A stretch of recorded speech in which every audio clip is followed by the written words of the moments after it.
అన్నమయ్య జిల్లా మదనపల్లిలో నకిలీ సిబిఐ అధికారులను మదనపల్లి పోలీసులు అరెస్ట్ చేశారు. మదనపల్లికి చెందిన కృష్ణవేణమ్మ వద్ద నుంచి విడతల వారీగా మొత్తం 36 లక్షల రూపాయలు వసూలు చేసిన నకిలీ సిబిఐ అధికారుల గ్యాంగ్ను మదనపల్లి పోలీసులు అరెస్ట్ చేశారు. హైదరాబాద్కు చెందిన చంద్రశేఖర్, మియాపూర్ మరియు నగర్కు చెందిన మయూరి నగర్కు చెందిన వినోద్ ఇద్దరూ కలిసి మరో వ్యక్తి వెంకటేష్తో కలిసి ఢిల్లీకి వెళ్లి అక్కడ జాక్, దీపక్ అనే వ్యక్తులతో కలిసి కుట్ర పన్నినట్లు పోలీసులు స్పష్టం చేశారు. అనంతరం బెంగళూరు సిబిఐ అధికారులమని చెబుతూ కృష్ణవేణమ్మకు వాట్సాప్ కాల్ ద్వారా ఫోన్ చేసి మనుషుల అక్రమ రవాణా కేసులో మీరు, మీ కుటుంబ సభ్యులున్నారు, త్వరలో అరెస్టు చేస్తామంటూ బెదిరించి ఆమె నుంచి వివిధ బ్యాంకు ఖాతాలకు 36 లక్షలు బదిలీ చేయించుకున్నారు. ఈ క్రమంలో నకిలీ ఐడి కార్డులు, నకిలీ ఎఫ్ఐఆర్ పత్రాలను చూపి బాధితురాల్ని భయభ్రాంతులకు గురి చేసినట్టు పోలీసులు గుర్తించారు. ఈ కేసులో చంద్రశేఖర్, వెంకటేష్, వినోద్లను అరెస్ట్ చేసినట్టు మదనపల్లి డీఎస్పీ మహేంద్ర తెలిపారు. ఈ కేసును విజయవంతంగా ఛేదించిన 2వ పట్టణ సిఐ రాజారెడ్డి, ఎస్ఐ రహీముల్లా సహా సిబ్బందిని డీఎస్పీ అభినందించారు. అనగా ఆగస్టులో ఎప్పుడైతే అయింటది మనకి రిపోర్ట్ అవ్వడం మాత్రం 30/9/2025 అయింటది. దాన్ని మనం క్రైమ్ నెంబర్ 157/25 కేసు కింద రిజిస్టర్ చేసి ఉంటాం. రీసెంట్ టైమ్స్లో సైబర్ కేసెస్ అనేటివి చాలా ఎక్కువైపోయినాయి. అండ్ మోర్ ఓవర్ ఈ డిజిటల్ అరెస్ట్ కేసులు ఏవైతే ఉన్నాయో నాట్ ఓన్లీ లైక్ మన ఏపీలో కాకపోయినా లైక్ ఇండియాలో అవుతున్నాయి, చాలా చోట్ల వరల్డ్ వైడ్ అవుతున్నాయి. సో రీసెంట్ టైమ్స్లో ఈ డిజిటల్ అరెస్ట్ కేసులు అనేవి చాలా ఎక్కువైపోయినాయి. ఈ కేసు ఫ్యాక్ట్స్లోకి వస్తే ఏమైందంటే ఇందులో కంప్లైనెంట్ ఎవరైతే ఉన్నారో ఆమె 72 years విక్టిమ్ అనమాట. ఇప్పుడు ఈ కేసులో కంప్లైనెంట్ ఆమెకి ఏం చెప్తారంటే ఒక వాట్సాప్ కాల్ చేస్తారు. వాట్సాప్ కాల్ చేసి మేము సిబిఐ అధికారులు మాట్లాడుతున్నామని చెప్పి fake ID cards, fake ID కార్డ్స్తో పాటు వాళ్ళు యూనిఫామ్లో ఒక కోడ్ సెటప్ పెట్టేసి వాట్సాప్ కాల్ చేస్తారనమాట. వాట్సాప్ కాల్తో రెగ్యులర్గా మాట్లాడుతూ మీరు హ్యూమన్ ట్రాఫికింగ్లో మీ ఆధార్ కార్డ్ నెంబర్ దొరికింది, సో మీరు దీంట్లో కేసులో మిమ్మల్ని అరెస్ట్ చేయకూడదంటే మాకు డబ్బులు వేయాలి అని చెప్పి ఆల్మోస్ట్ అట్లా కొన్ని రోజులు మాట్లాడతారు.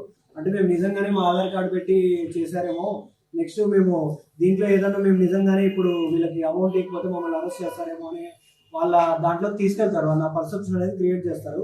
సో అలా అయినప్పుడు వీళ్ళు ఏం చేశారంటే ఇదంతా నమ్మించడం వల్ల నిజంగానే, ఎందుకంటే కొంచెం ఓల్డ్ ఏజ్ అండ్ సింగిల్గా ఎవరైతే ఉంటారో వాళ్ళని టార్గెట్ చేస్తారు ఎక్కువ వరకు. ఇంకా వీళ్ళు సైబర్ కేసులు ఏం చేశారు, ఇంకా దీంట్లో లింక్ ఏదనేది కూడా మనం ఇక్కడ నుంచి స్టార్ట్ చేసాము. ఫస్ట్ ఇయర్ వెళ్ళాము, సెకండ్ ఇయర్ వెళ్ళాము, ఇలా ఢిల్లీలో ఏ గ్యాంగ్ ఉందనేది కూడా మనము డెఫినెట్గా దీన్ని ట్రేస్ అవుట్ చేస్తాము. దీనికి సంబంధించిన పూర్తి సమాచారాన్ని మా రీజనల్ కోఆర్డినేటర్ సుధీర్ అందిస్తారు. సుధీర్, చెప్పండి, ఘరారా మోసానికి సంబంధించి మీ దగ్గర ఉన్న అప్డేట్స్ ఏంటి? ఈ మధ్యకాలంలో చూస్తున్నాము సైబర్ నేరగాళ్ల ఆగడాలు రోజు రోజుకి ఎక్కువ అవుతుంది. ఏదైతే ఈ యొక్క వాట్సాప్ కాల్ ద్వారా ఫోన్లు చేయడము, బెదిరించడము, వాళ్ళ దగ్గర డబ్బులు వసూలు చేయడం, ఇటువంటివన్నీ కూడా చూస్తున్నాము. కొన్ని ప్రైవేట్ ఫైనాన్స్ కంపెనీకి సంబంధించినటువంటి కాల్స్ కూడా వివిధ రకాలలో వాళ్ళకి సంబంధించినటువంటి ప్రొఫైల్ ఫోటోస్ ఇవన్నీ డౌన్లోడ్ చేసుకుని బెదిరింపులు చేసినటువంటి ఘటనలు అయితే చాలా వరకు మనం చూసాం. ప్రస్తుతానికి సిబిఐ పేరుతో ఒక మహిళను, వృద్ధ మహిళను మోసం చేసి దాదాపు 36 లక్షల రూపాయలు కాజేసినటువంటి ఘటన మదనపల్లి, అన్నమయ్య జిల్లా మదనపల్లిలో చోటు చేసుకుంది. అదే మదనపల్లి సంబంధించినటువంటి కృష్ణవేణమ్మ అనే ఆమెకి గత నెల క్రితం తీసుకున్నట్టు ఒక ఫోన్ కాల్ వాట్సాప్ ద్వారా రావడం జరిగింది. అందులో సిబిఐ పేరు పడడం జరిగింది.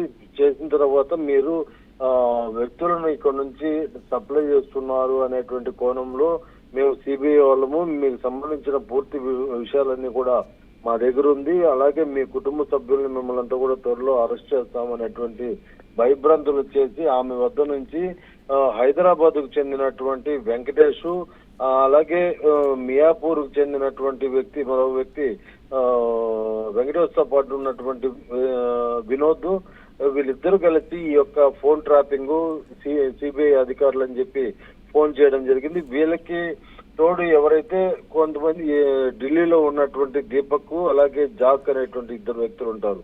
మొదట వెంకటేష్ వ్యక్తి ఆ మహిళ దగ్గర నుంచి అకౌంట్ లోకి డబ్బులు వేసుకున్న తర్వాత ఇమీడియట్లీ అతను వినోద్ చెప్పిన ప్రకారము ఢిల్లీలో ఉన్నటువంటి వారిని కలిసినట్టయితే వాళ్ళు వేరే అకౌంట్ ట్రాన్స్ఫర్ చేసి క్యాష్ రూపంలో తీసుకోవచ్చు అనే నేపథ్యంలో వాళ్ళిద్దరిని కలుసుకుని అంటే ఒక టీమ్ గా ఏర్పడి ఒక మహిళను మోసం చేసి 36 లక్షల నగదు కాజేయడం జరిగింది. అయితే ఇవన్నీ మోసపోయిన తర్వాత వాళ్ళకి డబ్బులు ట్రాన్స్ఫర్ చేసిన తర్వాత చూసుకున్నట్టయితే ఇవన్నీ కూడా ఫేక్ అని తెలుసుకొని మదనపల్లి పోలీసులకు ఈ కేసు పెట్టడం జరిగింది. అయితే దీని మీద కేసు నమోదు చేసినటువంటి మదనపల్లి సిఐ రాజారెడ్డి అలాగే ఎస్ఐ హేమతుల్లా వాళ్ళ టీము మొత్తం కూడా దీని మీద పూర్తి స్థాయిలో విచారణ జరిపి దర్యాప్తు అనేది కొనసాగించారు. అయితే ఈ యొక్క సైబర్ కి సంబంధించినటువంటి కొన్ని ఐపీలు ఈ రోజు ఈడ వాడేటువంటి ఐపీ ఒక సెకండ్ తర్వాత మరో కంట్రీ చూపిస్తుంటున్నారు.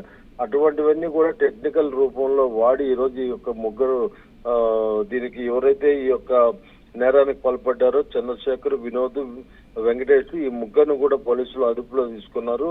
అదే కృష్ణమ్మ సంబంధించినటువంటి పూర్తి కృష్ణమ్మనే కాదు ఒక ఒంటరిగా ఉన్నటువంటి వ్యక్తులు కావచ్చు ఇటువంటి వాళ్ళని ట్రాప్ చేయడము, వాళ్ళ ట్రూ కాలర్ వాళ్ళు ఫోన్ చేసినా కూడా వాట్సాప్ లో సిబిఐ అలాగే సిబిఐ లోగో అని రావడం వస్తుంది.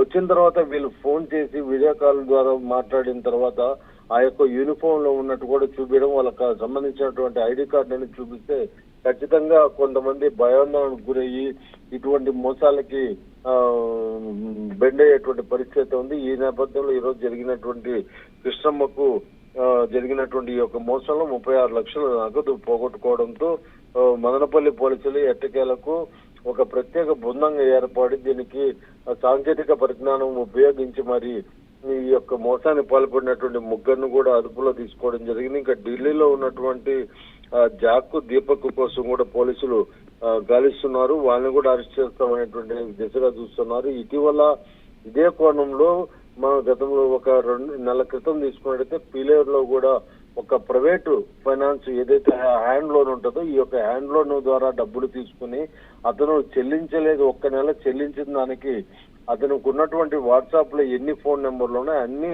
ట్రాప్ చేసి తీసుకుని వాళ్ళ ప్రొఫైల్ ఫోటోలన్నీ కూడా చేంజ్ చేసి న్యూట్ గా వాళ్ళకు ఉన్నటువంటి బంధువులందరికి పంపించడంతో నూతనంగా పెళ్ళైనటువంటి ఒక యువకుడు ఇంట్లో హ్యాంగింగ్ చేసుకుని చనిపోయినటువంటి పరిస్థితి ఉంది. కేవలం వీళ్ళు డబ్బుల కోసం చేస్తున్నటువంటి ఈ యొక్క దగాలో కొంతమంది ప్రాణాలు కూడా పోగొట్టుకునేటువంటి పరిస్థితి ఉంది. ఈ రోజు వృద్ధురాలైనా కూడా ఆమె భయభ్రాంతులకు గురయ్యి వీళ్ళు చెప్పినటువంటి మాటలకు మోటివేట్ చేసిన దానికి మొత్తం కూడా ఆమె ఈ రోజు 36 లక్షలు పోగొట్టుకుంది. ఎట్టకేలకు పోలీసులు అయితే దీన్ని ఛేదించడం జరిగింది. ముగ్గురును కూడా అదుపులో తీసుకున్నారు. వీళ్ళని ఈ యొక్క మదనపల్లి డిఎస్పీ కూడా అభినందించినటువంటి పరిస్థితి. ఎందుకంటే చాకచక్యంగా ఈ యొక్క 3 నెలల్లోనే కేసును ఛేదించడము, ఢిల్లీ స్థాయి వరకు కూడా వీళ్ళు అక్కడ ఉన్నటువంటి ఎవరైతే ఈ యొక్క ఫేక్ ఐపీలు పెట్టుకునేసి మహిళలని టార్గెట్ కావచ్చు, ఒంటరిగా ఉన్నటువంటి వారిని టార్గెట్ కావచ్చు, ట్రాన్సాక్షన్లు కూడా అది ఏ విధంగా జరుగుతున్నాయనేది కూడా తెలుసుకునేటువంటి టెక్నాలజీ పెట్టుకున్నారు. ఎవరైనా ఎక్కువ అమౌంట్ ట్రాన్సాక్షన్ చేస్తుంటే కూడా వాళ్ళు ఏ విధంగా చేస్తున్నారు అనేటువంటి విధానం తెలుసుకుని వాళ్ళు కూడా ఫోన్ చేసి యొక్క సిబిఐ అధికారులని భయభ్రాంతులు చేయడము, అలాగే మిమ్మల్ని ఖచ్చితంగా మేము అదుపులో తీసుకున్నాం, కేసు పెట్టకుండా ఉండాలంటే మీరు ఇంత అమౌంట్ మా అకౌంట్ కి ట్రాన్స్ఫర్ చేయాలనడంతో కొంతమంది ఇటువంటి మాటలకు మోసపోయి డబ్బులు కడుతున్నారు కానీ పోలీసుల్ని ఆశ్రయించేటువంటి పరిస్థితి లేదు. ఎప్పుడైతే మోసపోయి మొత్తం పోగొట్టుకుంటారో ఆ సెకండ్ కి సంబంధిత పోలీస్ స్టేషన్ కి వెళ్ళడం, ఇలా మేము మోసపోయామని చెప్పుకుంటున్నారు. ఈ రోజు పోలీసులు కూడా తెలపడం అదే, ఎప్పుడైతే మీకు ఒక ఫేక్ కాల్ వస్తుందో దాన్ని బ్లాక్ లిస్ట్ లో పెట్టండి.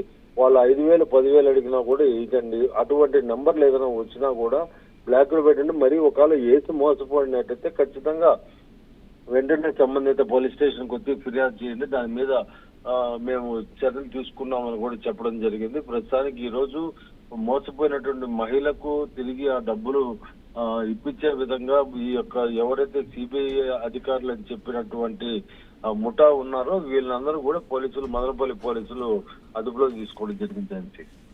Right, thank you Sudheer.